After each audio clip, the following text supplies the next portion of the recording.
বিশ্বকাপে মেসিকে খেলতে দেখে আমার বারবার মারাদোনার কথা মনে পড়ছিল। আমরা খুবই ভাগ্যবান বোধহয়, যে কারণে আমরা লিওনেল মেসি ও ক্রিশ্চিয়ানো রোনাল্ডোর মতো ফুটবলারদের মাঠে দাপিয়ে বেড়াতে দেখেছি। তাই কারোর সঙ্গে কারোর তুলনা না জেনে চলুন খোলা মনে উপভোগ করি ফুটবল খেলাটাকে ও খোলা মনে সম্মান জানাই এই মুহূর্তে পৃথিবীর সর্বসেরা জাদুকর লিওনেল মেসিকে। আপনি ভালো থাকুন স্যার।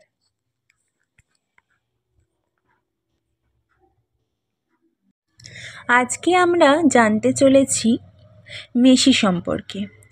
আপনারা হয়তো অনেকেই জানেন না যে মেসির সম্পূর্ণ নাম লিওনেল আন্দ্রেস মেসি এবং এটি একটি স্পেনীয় উচ্চারণ। মেসি জন্মগ্রহণ করেছিলেন 1987 খ্রিস্টাব্দের 24শে জুন এবং আমরা জানি মেসি একজন জনপ্রিয় ফুটবলার। মেসির জন্মস্থান আর্জেন্টিনার রোসারিও নামক ছোট্ট একটি প্রদেশে। গ্রোথ হরমোনের অভাব মেসির জীবনে প্রায় অসীম পরিবর্তন নিয়ে এসেছিল। এই গ্রোথ হরমোনের অভাবে মেসির জীবনে খেলাটা প্রায় অনিশ্চিত হয়েই দাঁড়িয়েছিল। ডাক্তাররা বলেই দিয়েছিলেন এই চিকিৎসা কিন্তু আর সম্ভব নয়। মধ্য আর্জেন্টিনার জন্ম ও বেড়ে ওঠা মেসি ছোটবেলায় গ্রোথ হরমোন সংক্রান্ত জটিলতায় আক্রান্ত হন। সেই সময় আর্জেন্টিনার কোনো ক্লাবের পক্ষে তার চিকিৎসার খরচ বহন করা সম্ভব হচ্ছিল না।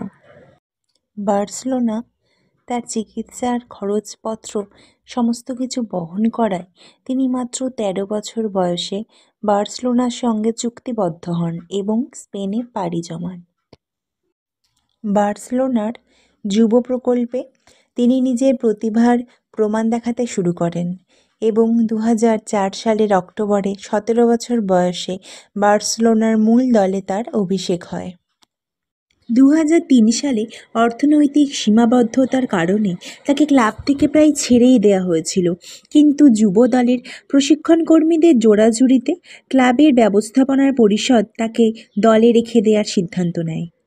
2003 থেকে 2004 মৌসুমে মেসি 5টি আলাদা দলে খেলেন, যা একটি রেকর্ড। তিনি হুভেনিল বি দলে খেলে 1টি গোল করেন এবং হুভেনিল এ দলে খেলার সুযোগ লাভ করেন। সেখানে তিনি 14 খেলায় 21টি গোল করেন। 2003 সালের 29শে নভেম্বর বার্সেলোনা সি দলে এবং 2004 সালের 6 মার্চ বার্সেলোনা বি দলে তার অভিষেক হয়। ওই মৌসুমে তিনি উভয় দলের হয়েই খেলেন এবং সি দলের হয়ে তার গোল সংখ্যা ছিল 10 খেলায় 5 এবং বি দলের হয়ে 5 খেলায় 0। এই দুই দলে অভিষেকের পূর্বে মেসির মূল দলে অভিষেক হয়েছিল। 2003 সালের 16 নভেম্বর পোর্তোর বিপক্ষে একটি প্রীতি ম্যাচে 2004 সালের 16 অক্টোবর এসপানিওলের বিপক্ষে বার্সেলোনার তৃতীয় কনিষ্ঠতম খেলোয়াড় হিসেবে মেসির লা লিগায় অভিষেক হয়। আমেরিকান লেখক রাইট থমসনের মতে, মেসি স্পেনে থাকা সত্ত্বেও রোজারিও এবং তার পরিবারের সাথে সুনিবিড় বন্ধন রক্ষণাবেক্ষণ করে চলেছেন। পেশাদার ফুটবল জীবনের শুরুতে ইনজুরিপ্রবণ হলেও 2007 সাল নাগাদ তিনি নিজেকে দলের অবিচ্ছেদ্য অংশে পরিণত করেন।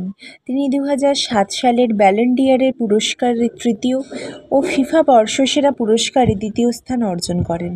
2008 থেকে 2009 মৌসুমে তিনি বার্সেলোনার মূল দলের একজন নিয়মিত খেলোয়াড়ে পরিণত হন।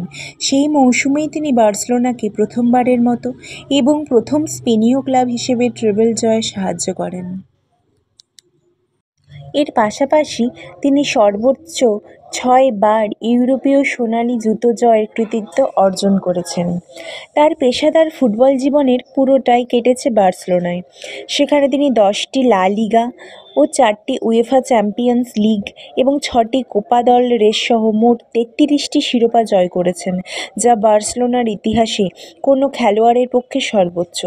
এছাড়া একজন অসাধারণ গোলদাতা হিসেবে মেসির দখলে রয়েছে লা লিগায় সর্বোচ্চ সংখ্যক গোল 440টি। জাতীয় দল ও ক্লাবের হয়ে তিনি 800-র অধিক পেশাদার গোল করেছেন।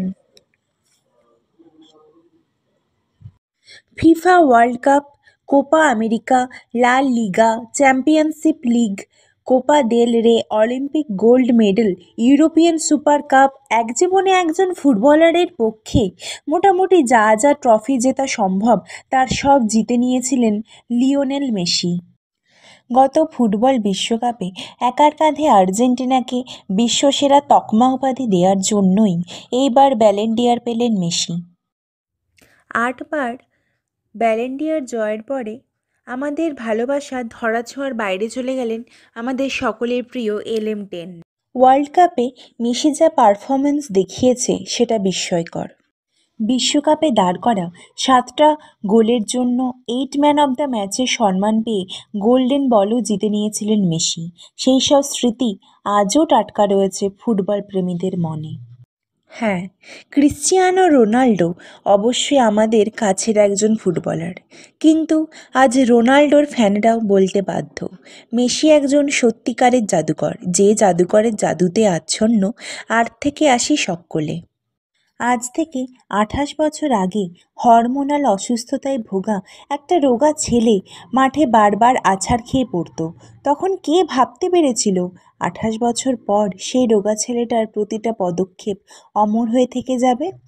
আজ মেসি যে জায়গায় পৌঁছেছে, যার জন্য দরকার হয় পিওর ডেডিকেশন আর হার্ডওয়ার্কের। মেসির স্ত্রী আন্তোনেনা যখন মেসির হাত ধরেছিলেন তখন সেই মেসিকে কেউ চিনত না।